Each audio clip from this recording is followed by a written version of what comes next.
Sir 27 तारीख को खान साहब ने तकरीर किया, आपने 4 अप्रैल को बता दिया था कि जो साइफर लहरा रहे हैं, मंदरजात अलग हैं, ये वो साइफर नहीं है। खान साहब अगर अभी भी बजिद हैं और कह रहे हैं कि बयानिया उनका ठीक है, साइफर को पब्लिक कर दें, पीटीआई कह रही है कि हमारा मौक़िफ़ तो सही साबित हो गया है, आपके ख्याल में जो कुछ हुआ आज, जो ऑडियो लीक सामने आई, वो डैमेजिंग है खान साहब के लिए, या वो फिर नया बयानिया कामयाबी के साथ बनाने में कामयाब हो जाएंगे?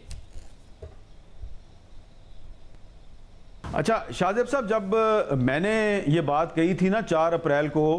कि ये जो इमरान खान साहब ने ख़त लहराया है और जो वो बात कर रहे हैं तो इसको रीराइट किया गया है तो मुझे तो ये बात उस वक्त इमरान खान साहब प्राइम मिनिस्टर थे और उनकी कैबिनेट के जो लोग थे उन्हीं से मुझे पता चला था कि ये असली वाली चीज़ नहीं है, जो असल साइफर आया था ये वो नहीं है, और इसको रीराइट करके और इसका कोई एनालिसिस किया गया और वो लेटर जो है वो खान साहब को दिया गया और उन्होंने वो लहराया। अच्छा, उस वक्त भी इमरान खान साहब ने जो परेड ग्राउंड में जलसे से खिताब करते हुए जो ख़त इस तरह दिखाया और फिर जेब में डाल लिया था, तो क्यों जेब में डाल लिया था? इसलिए कि उनको पता था कि अगर मैंने ये साइफर पब्लिक कर दिया तो ये ऑफिशियल सीक्रेट एक्ट की खिलाफ वर्जी हो जाएगी, तो उन्होंने ये काम नहीं किया। अच्छा, उसके बाद भी फिर ये जो मामला है ये इस्लामाबाद हाई कोर्ट में चला गया और इस्लामाबाद हाई कोर्ट ने इस पर एक ऑर्डर पास किया कि वज़ीर-ए-आज़म साहब जो हैं वो ये जो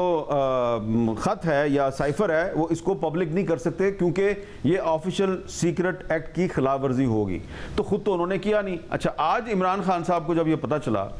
कि ये जो उनकी आज़म खान के साथ गुफ्तगू है वो लीक हो गई है, तो उन्होंने पहले तो इल्ज़ाम लगाया कि ये तो शहबाज शरीफ ने खुद लीक किया है, फिर कहते हैं कि ये ऑफिशियल सीक्रेट एक्ट की खिलाफ वर्जी है और मैं अदालत में जाने के बारे में सोच रहा हूँ, और फिर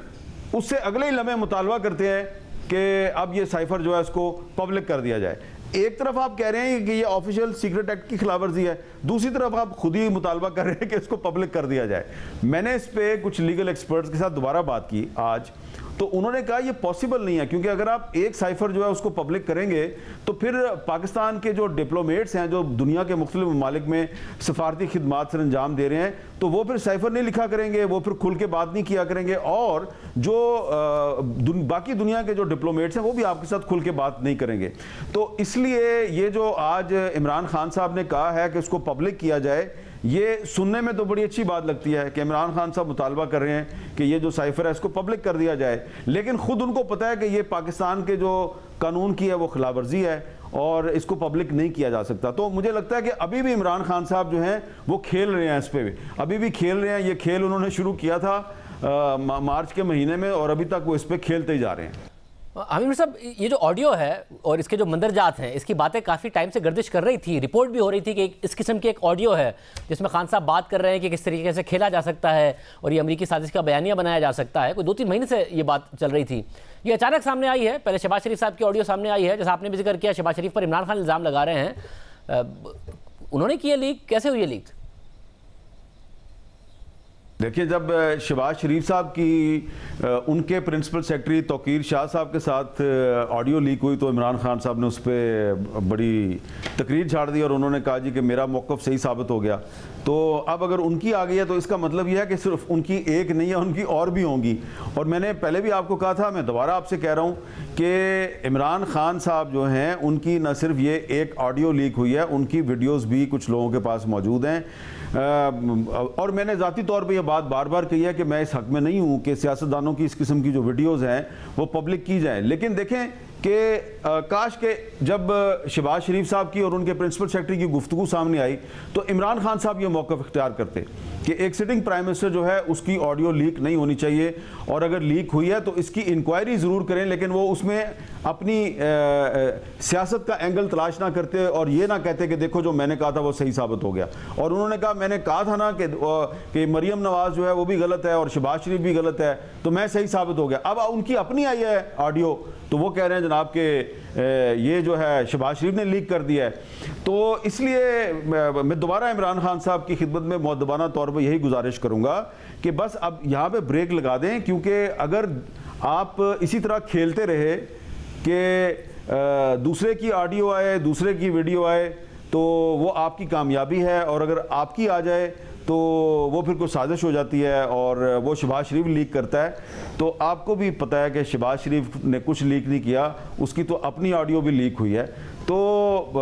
अगर आप नहीं समझ रहे तो मुझे समझ नहीं आ रही कि क्यों नहीं आप समझ रहे, लेकिन आपको समझ आना चाहिए कि अगर आज आपकी ऑडियो आई है तो कल को वीडियो भी आ सकती है। वैसे फिर इस सारे सिनेरियो में कॉन्सिक्वेंसेस क्या हो सकते हैं? ज़ाहिर खान साहब जो जब तक ये ऑडियो आई है आज, तो उन्होंने इसको हक व बातिल की जंग बना दिया, बैरूनी साजिश करार दे दिया, जो मुखालिफ सियासतदान हैं उन्हें गद्दार करार दे दिया, ये भी कहा आखिरत में अल्लाह पूछेगा, शिर्क के फतवे भी बांट दिए, सिपह सालार को भी उन्होंने मीर जाफ़र मीर सादिक कह दिया, हैंडलर कह दिया, क्या क्या नहीं कर दिया है। आपके ख्याल में खान साहब कामयाब हो नहीं गए बयानिया बनाने में? और आपने देखा होगा कि उनके जो वोटर सपोर्टर हैं, उनकी जो पार्टी के रहनुमा है, वो तो इसमें भी तावीलें निकाल रहे हैं कि साबित हो गया, खान साहब फिर से ही साबित हो गया। आप लोगों को कोई डैमेज हो सकता है खान साहब को, जिस किस्म की उनकी कल्ट फॉलोइंग है?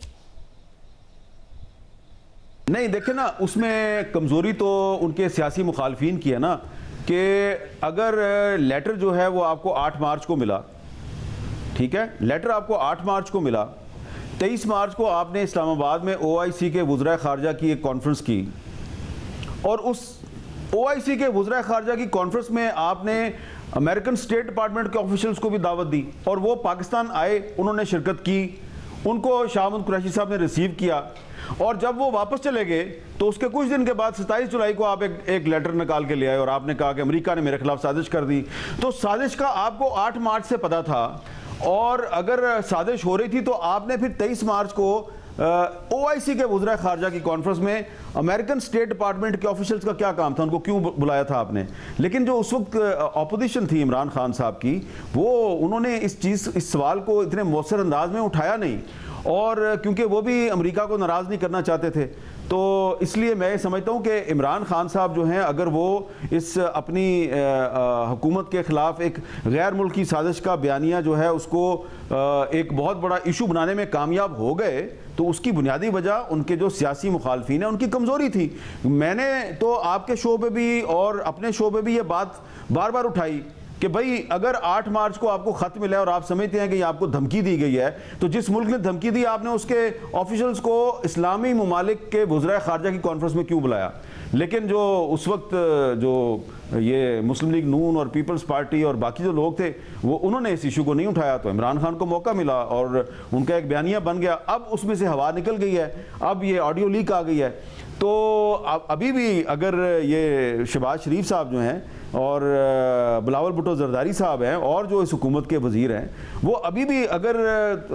भरपूर अंदाज में फैक्ट्स के साथ बात करें तो इमरान खान साहब का सियासी तौर पर मुकाबला कर सकते हैं। लेकिन ये तो आपको मानना पड़ेगा कि इमरान खान साहब जो हैं वो इस हुकूमत के लिए अभी तक अगर एक मसला बने हुए हैं, तो उसकी एक वजह यह भी है कि ये हुकूमत खुद अभी तक काफ़ी नाअहल साबित हुई है, और उसकी नाअहली का सबसे बड़ा सबूत यह है कि एक पहले वज़ीर ख़जाना लगाया और फिर उसको खुद ही हटा दिया, उसकी जगह पे एक और वज़ीर ख़जाना ले आए और 3 महीने बाद कहेंगे कि शायद ये भी नहीं चल रहा। तो इमरान खान का सोर्स ऑफ स्ट्रेंथ जो है वो इस हुकूमत की कमज़ोरियाँ हैं।